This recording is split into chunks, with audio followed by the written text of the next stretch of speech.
వాయు కాలుష్యం. ప్రైమరీ స్కూళ్లు మూసివేస్తూ ప్రభుత్వం కీలక నిర్ణయం. స్టేజ్ 3 ఆంక్షలు అమలు చేస్తున్నట్లు వెల్లడి. 5వ తరగతి వరకు స్కూల్స్ మూసివేత, ఆన్లైన్ తరగతులు నిర్వహించాలని సీఎం ఆదేశాలు. ఢిల్లీలో వాయు కాలుష్యం భారీగా పెరిగింది. దీంతో ఢిల్లీ ప్రభుత్వం కీలక నిర్ణయం తీసుకుంది. ఢిల్లీ ఎన్సీఆర్ పరిధిలో శుక్రవారం నుంచి స్టేజ్ 3 ఆంక్షలను అమలు చేస్తున్నట్లు తెలిపింది. ఇందులో భాగంగా ఢిల్లీలో ప్రైమరీ స్కూల్స్ మూసివేస్తున్నారు. వారికి ఆన్లైన్ ద్వారా తరగతులు నిర్వహించాలని ముఖ్యమంత్రి అతిశీ ఆదేశాలు జారీ చేశారు. తదుపరి ఆదేశాలు జారీ చేసే వరకు ఇవి కొనసాగుతాయన్నారు.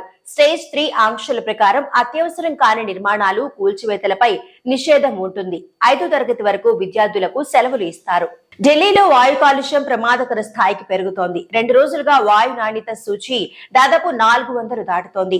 వాయు కాలుష్యం కట్టడి చర్యల్లో భాగంగా ఢిల్లీ ఎన్సీఆర్ పరిధిలో గ్రేడెడ్ రెస్పాన్స్ యాక్షన్ ప్లాన్ 3ని అమలు చేయనున్నట్లు ప్రకటించింది.